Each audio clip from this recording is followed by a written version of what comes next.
out. It is a visual podcast available on YouTube and Spotify. Side project with a K. Focuses on many things like this, as well as gaming, film, and cosplay, with a cosplay of the week every episode, because you know I love my cosplayers, am I right?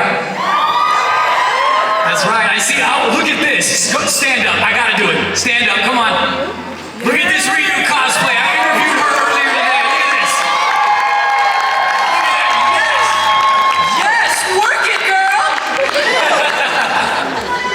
I absolutely love it. Real quick, before we introduce the panelists here, I do want to say one more thing. Look, check it out. Everybody here, everybody in these seats right now, man, we can feel the passion, we can feel the energy, we can feel the love. There's creativity flowing through here. I've seen videographers, I've seen cosplayers, cosplay prop makers, and on behalf of everybody at Anime Pasadena, I'm being genuine when I say this, we wouldn't be here without all of you. So please, let's give a round of applause to everybody sitting in these seats right now. Without further ado, I want to introduce our panelists, our guests this evening, or afternoon. Is this still afternoon, or is this evening now? Doesn't matter, right? All right, introducing first, ladies and gentlemen, you may know him as a little mysterious, as a little bit quirky, usually always a step ahead of Light Yagami, usually, right? Usually. Ladies and gentlemen, you may have to refer to him only as L. Let's make some noise, put our hands together for Alessandro Giuliani.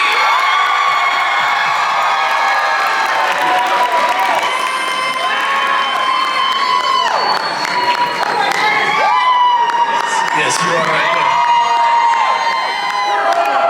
there. Introducing secondly, ladies and gentlemen, who would have thought that a Shinigami would be the comedic relief, am I right?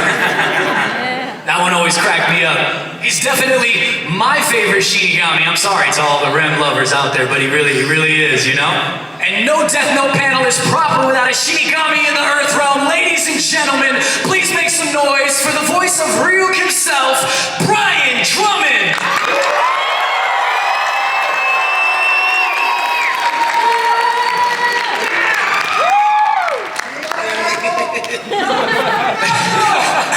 You know, I was actually gonna bring some apples, but I didn't want you guys to think, you know, he's just putting his dirty hands all over my apples, so, you know, we didn't go with that, you know? Ladies and gentlemen, lastly, but certainly not least, you may know him as God of the New World. Or maybe you know him as Kira. Whether you're for him or against him, making a rare soul count appearance, it is the voice of Light Yagami, Mr. Brad Swale!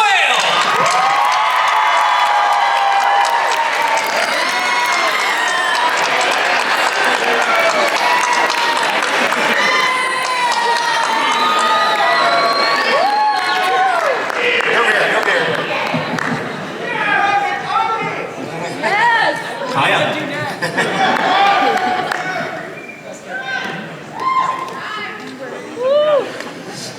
What a beautiful crowd. What a beautiful theater. This is amazing. We like it. Humans are so interesting. Oh, man. I may be up here as the host, but I am a genuine fan as well. So this is, I'm trying not to geek out with the, you know what? I'm geeking out with the audience. You know, right? Before we get into these questions, I just want to ask you guys, man, how have you guys been? How's the Anime Pasadena been treating you so far? Amazing. You guys are incredible. Why were we here sooner? Why didn't you invite us? We're so angry. So much love. Awesome. So much love. It's incredible. Yeah. It's been a little overwhelming, actually. Like, there hasn't been a moment to breathe, so thanks for this moment to breathe. Is that Alessandro over there, or is that L? You know? It's not L. He's sitting on his chair normally.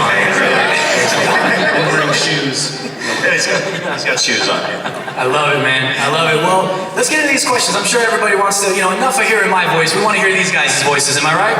Yeah. So, I want to ask you guys, this is kind of a two-parter question to start this off. One, were you guys aware of the Death Note manga before you were attached to this project? And I only ask that, it's fine if you were or weren't. I only ask that because sometimes it's really cool when you have like an actor, a part of a project that they happen to be a fan of as well. So were you aware of the Death Note manga? And then secondly, when you signed on for this project, did you have any idea, and I'm just going to say it, feel free to make some noise if you agree, did you have any idea that you were going to be a part of one of the best animes of all time? No idea whatsoever. I don't think I knew what the word manga was. Some of us speak French, I don't, but manger is French for to eat, and it's spelled very similar, and so I think it's like eating something. I had no idea it had anything to do with Japanese animation. So I could never have ever imagined 20 years later, almost 20 years later from when we recorded, 15 or something years later, that I'd be looking out at an audience like this of people who are still engaged and hungry by the show. When we were making it, I had seen some anime, but I wasn't like a huge anime fan. But like a lot of people that I've met today, working on this show made me more of a fan, actually, and it got me more interested in watching more, so. I clearly should have bought more of this shirt on Amazon when I did, because this one's getting pretty old now and decrepit. So, like, I didn't necessarily think that Death Note was going to have the longevity that it's, had so far. But, that being said, I mean, auditioning for Death Note was one of the most interesting auditions that I'd had in my career at that point, because I already knew that the show had been released in Japan, it's very popular, and given the subject matter, I kind of assumed that it was going to get a good response here in North America. And it's very rare that when you go in for an audition, you'll get a page of dialogue that shows examples of dialogue from the first episode and also from episode 39. So you see mild-mannered, Japanese student, and then by the end of the page, maniacal laughter and insanity. And so when you see the story arc of your character that you're, trying out for, kind of laid out for you in one page, it makes you really excited to try and get that project.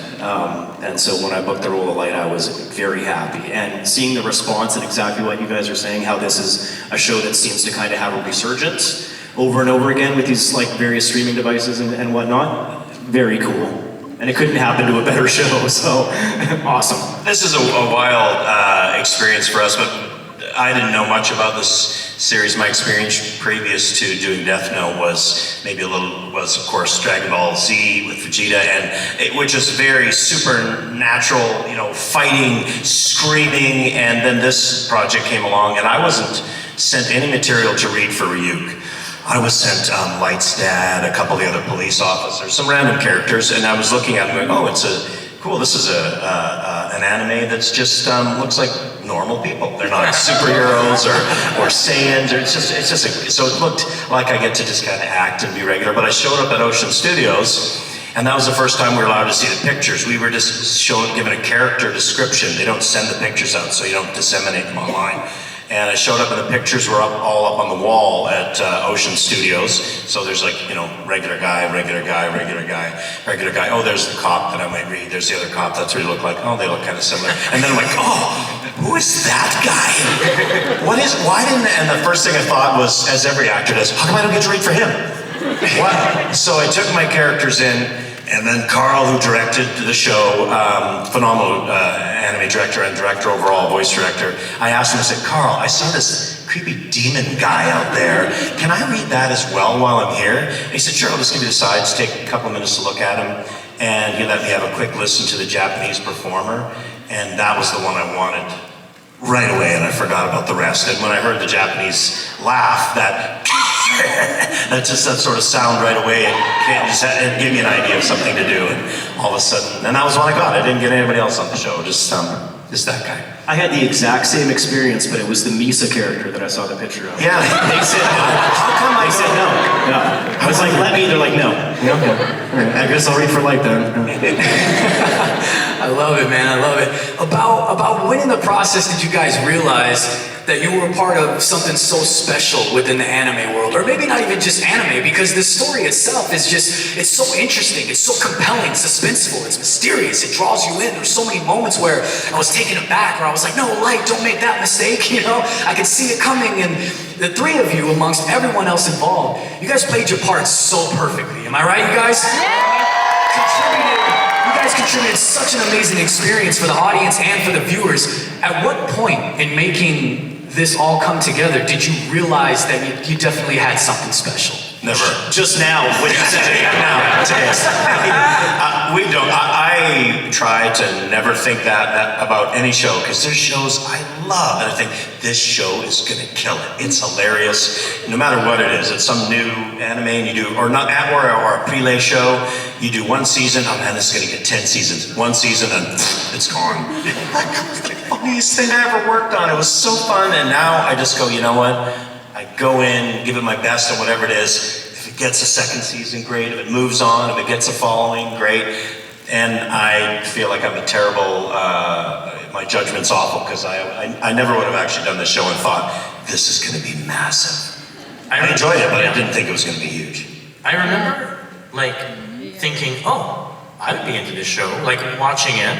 And, like, my memory may differ from you guys, it was so long ago, but I do remember, like, kind of only discovering the show as we were recording it. Like, I would get an episode or two before we recorded to watch, but only like the day or two before, or maybe I'm just a lazy actor and was only doing it the day before, but anyway, I was discovering it like in real time, and all of the twists and turns and surprises and unexpected things, and the particularness and eccentricity of Elle as it is revealed in the show.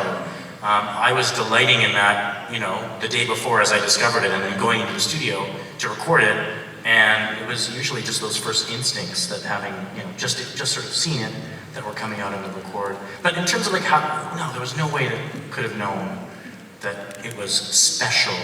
Right. I just knew that, oh, this is cool, I would watch this. This is working. This is working. As actors and as people, in some ways, we are superstitious with certain things. Yeah. So the show, we were working on it, and I think I did get invited to a convention kind of partway through when we were recording the show.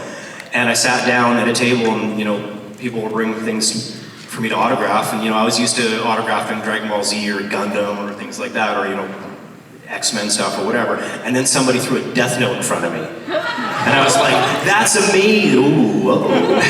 Because we hadn't finished the record, I'm like, if I sign this book, and then there's some horrible accident, and then there's a big story on the internet about how the actor, one of the characters, couldn't make it, you know, I'm like, I didn't know that. So I had a little panic attack. And then I signed a dummy name. I signed like a very long version of my name and then crossed out some letters so that I was kinda there, but kinda not. Like I was going on technicalities. Bradley, you killed Prince. Well, it's stupid, but I wrote Braggadocio Swale. And then crossed out a bunch of letters that I'm like, well, the Brad's there. And then I did that until we finished our last day of recording on the show. And then the next time meanwhile, poor Braggadocio Swale in Italy dropped dead 40 minutes later. You know, I gotta ask, on the topic of roles, is there a character in the series that you guys found interesting that is not your character, that you ever thought of, like, I'd love to bring my talents to that character? Like, if you weren't portraying the character you did, was there another character that you found intriguing to tackle as a voice actor, or would you just stick with what you got? It doesn't get more interesting than Elle, so Wouldn't we all say Elle? Really? Come on. He is so weird. It's just like, it's what every actor dreams of. It's like, this guy is just in his head, and so are we, and it's a role that, take a crack at that. I wasn't even told to read it. I usually tend to read for slightly older guys. So. Yeah, maybe the Shinigami world would have been cool to voice, just because, again, you could kind of go any direction with it. It would be kind of cool and weird, but... It's tricky because I've heard both of these guys do their roles, so I wouldn't go anywhere near any of either of them. Because you guys did awesome. So I'm like, thanks. Well, Brad. I can do Elle, I can do Ryu. No, not anymore. Now. I feel like now we need to hear you do a Shinigami, Brad, you know? I'm just kidding, I'm not trying to put you on the spot. What would your Shinigami sound like, Brad? Shinigami love apples! I just love apples. That's why they didn't get it. Now it would exactly sound like me trying to do an impression of Brian. It's not going to work. It's not the same. Willem Dafoe tried. Didn't work either. That is hilarious. Sorry, man. Willem, you're great. I love you, man. I'm curious, as I'm sure a lot of people are here in attendance today, I have a couple standout scenes throughout the entirety of the series that resonated with me for whatever reason. I'm sure everybody else does as well. But I'm curious as to if the three of you have any moments or any scenes or experiences during the process of laying vocals, you know, recording your parts, that may stand out to you. Like, what stands out most and why? Those are tough. Probably the one that I emotionally felt that I can recall would be, partly because the show ends, is the final scene with Light, that recast with Light. Because it's funny, even though I'm never in the room one time with Brad recording it, you feel like you have this relationship that you kind of, you work with each other. He was the first character to get the book, and then all of a sudden, without any question, has everyone seen this? I can tell you what happens. It's been 16 years, but we gotta keep the spoilers to a minimum, okay? I'm just kidding. Get out of this theater. Get out. But that would be the scene that was, and it's emotional to know, the series is ending for you as a performer, and it's ending for that character, and it's a very, very cool scene. A lot of people are like, no, and I thought it was perfect. So, yeah, well, not entirely perfect.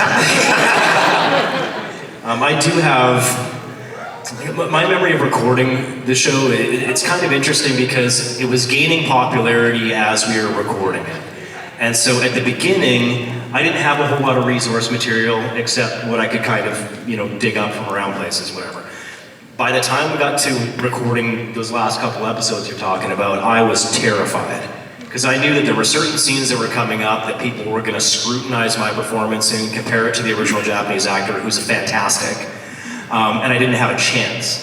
So the last episode I probably watched like 4 times, because I knew there was a laugh coming.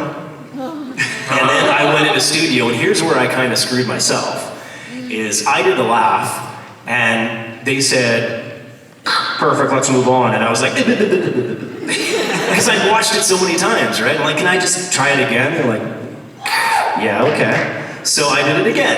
And they're like, that's great, Brad, let's move on. There's something, I don't know, I just want to try. And partly I think I was just being difficult because I didn't want the show to end. So I recorded the laugh probably 4 times. And the trick is when you do that, you give them lots of options to choose from. And the one that they put in the final cut is one that has like an accidental like horse whinny in the middle of it. And so that means when people ask me to do the laugh, I have to basically do my Mr. Ed impression at the same time. And that's all on me. Nobody to blame but myself. The first take was right. Move on. I feel like we need you to do the laugh though now. Oh, I know you were about to drink water, but I mean, you set yourself up for that one, I want to hear the first take. The first take was, ha ha ha, I'm Kira. Yeah. Here we go.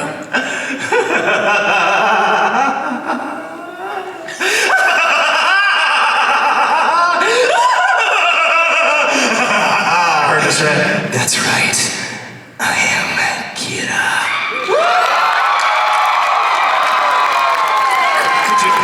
Horses I'm that as my ringtone. Brad's calling. That was absolutely amazing, man.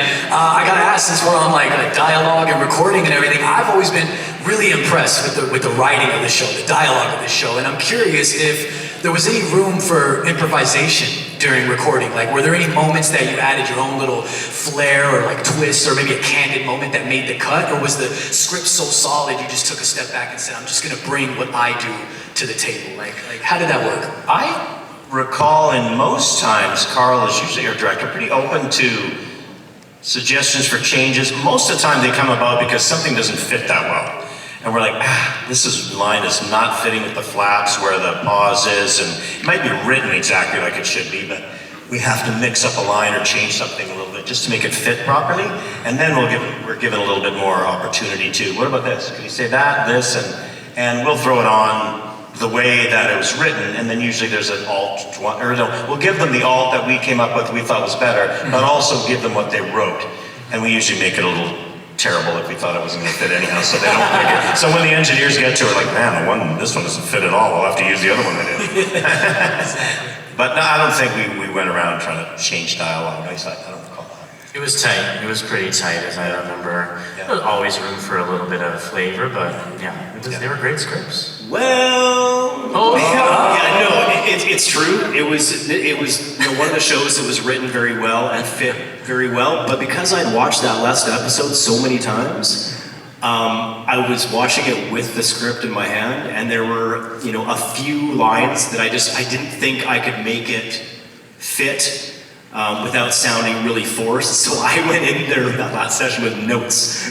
I'm like, wow. So Carl, I know the line says this, but so we did exactly what we talked about. We recorded it as is, and then he kind of let me do my thing. Now, we've worked on some shows where they're very open to that. They're like, if you need to make any changes or whatever, go ahead. I've also worked on some series where they do not want to deviate at all. So we will do everything in our power to make them fit as best we can, even if it means making certain words sound really weird. But a lot of the shows that seem to kind of turn out, in my opinion, in some ways better, there's a little bit of leeway to make certain changes, either because for a North American release, sometimes the dialogue doesn't fit thematically or culturally. Or it's just a matter of fit. And if we have a little bit of leeway, we can make things a little bit more, accurate or believable or just fit better. So I think some of the lines that I came in there with for the last episode actually made it in the final cut, which was pretty cool for me. I didn't get a writer's credit though. I always wondered why whenever on other shows I'd want to change a line or something with Carl as a director on doing anime at Ocean. Carl would, you want to brad that line up? I didn't know what he was talking about. But I see where it comes from now. Yeah, I got it now. I hope you're joking. No. But I know that there was a term for me. Like, I worked on a lot of anime in the early 2000s, probably a lot of stuff that you haven't seen or heard of.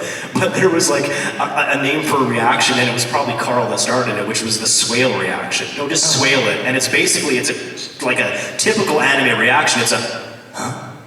That wasn't it. Okay. So every time like certain characters turn their head, you have to go, huh? And the way that I did it, I guess, because I took it so seriously, it was very serious. Just very serious. Yeah. I have a question for you guys that's slightly outside of Death Note specifically, but still pertaining to voice acting, to your careers, to your professions, and for those simply interested, and for those voice actors that may be sitting among us today that are doing things or striving to do things, I'm sure they would definitely love some insight. And there's pros and cons to everything in life, of course, but let's try to keep let's keep it positive here as much as we can. Why voice? So lie. Yeah, let's lie. No, I mean, well, it's up to you guys. I just don't want to be a downer, and everyone's like, oh, well, I guess I'm not going to pursue it now. Like, we don't want to go that route. But why voice acting for you guys? Like, what's some of the best parts, the best moments of being a voice actor? And I mean, if they include Death Note, that's even better, of course. Pants are optional, especially these days. Some of the best things about it are, pre-pandemic, when we would get in a room with 8 or 10 actors in a circle and read a script and make each other laugh and, be jamming with each other. And you've been in a show for a little while too. Everyone knows their lane so clearly. Those kind of records are incredible. It's very different from what we did on Death Note, where we were each individually just doing our parts, and then the magic that happened was in the editing room, and Carl, this director who was fantastic, putting it all together, being like, take one of this one would be good, but take 2 of this one, put it together. And so that's the magic of that. But as an actor, if you're just starting out, it's all childhood wish fulfillment. It's all sort of the goofiness that you have when you're a little kid and you're playing make-believe, and you get to do it with grown-ups instead. Yeah. What about you guys? Yeah, that's a great answer. That it's exactly what it is. We certainly miss that after the past few years, because even shows that are prelay, not dubbing, where, as we all know, dubbing, we would do our stuff one at a time. I never got to say any line with any of these people, just by myself with an engineer and Carl. Prelay, we could be in a room, in a group together and just play. And that's what it is. You're putting on a play, and you're playing and bouncing off each other, reacting to other performers. It's sort of the joy of that performance. When I fell in love with it, my training is in theater school, and then I did some film and TV for a while, which I did enjoy, but not to the level till I walked into my first voiceover performance and saw these people just having a joy of like a first-year theater student, and they were just goofing around and doing funny stuff and coming up with ideas, and it didn't matter that much if they made a mistake because they weren't on stage doing a live show, no big deal. It didn't matter if they were, or on the film set where they just took 3 hours to light a scene and you don't want to mess it up too many times. You could just you could play around and mess around and be goofy and messy, and it's pretty easy to clean up and get another take. And I loved that idea. And also what I saw was a camaraderie amongst the performers that was really welcoming to the newest person. And it's like that to this day when I've been doing this for a long time, the newest person that rolls into the room as a young performer, like, hey, this is gonna be great, we're gonna have so much fun. As sometimes on film sets and even sometimes in the theater, it can feel very, nerve-wracking to be a new person or the small part on set. Because there's a lot of hierarchy that's maybe not printed on paper anywhere, but you feel it.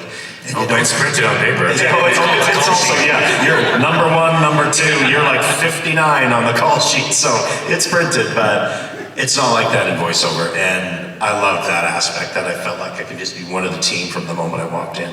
It's interesting you say that, because you're absolutely right. Like the entertainment industry is a very difficult industry in a lot of ways. And, the more high-profile jobs like, Hollywood feature films and things like that, the people that get into those, there's a ton of competition and millions of people that want to get into that. So, I did a little bit of on-camera acting back when I was much younger for a time, and I kind of phased myself out of that because I didn't have thick enough skin for it. And it's exactly what you're talking about. I felt so much pressure and so much competition auditioning for things that I hated them. And I went in for my, one of my first voice auditions, and found that I wasn't getting laser bolt, eye glares from the other people in the room. There was, people that were talking and like laughing with each other and whatever. And it was just kind of refreshing. And I was very fortunate that the very first voice acting gig that I got was a show called My Little Ponytails. Okay, cool. And that was a show where the entire cast, it was a prelay series, so we were all in one room together, but it was all kids.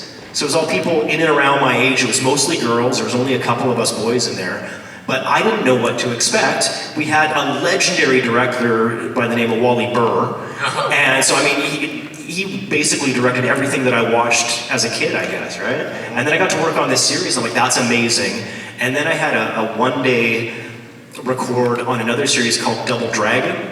And for that group, I was the only kid in that session, and I got to watch a bunch of, in my opinion, grown-ups doing exactly what you're talking about, being super professional, but playing around. And that was when I really got a glimpse of like, oh, this is what this job could be. And so regardless of what happens in my life as far as, not doing on-camera stuff anymore or dealing with my regular job or starting a family, all these kinds of things, I will always hunt for voice acting work, because I love it. And it doesn't matter if I don't work for 3 years. I will keep trying to get on that show until they tell me to officially go away, and then I'll try even harder. So, because I love it. Yeah. It's a really safe, it's the safest space to take big risks as a performer, the voice studio, when you're in a room like that. And if I had any advice for people who are interested in it and want to start out, it is like, just go for it, like swing for the fences, take big risks if you're auditioning for something or reading for something. Be memorable, like stand out, do something, it may feel crazy and big to you, but just go for it, stand out, and one day, hopefully you'll find yourself in a room with a lot of other people taking big risks too, Yeah.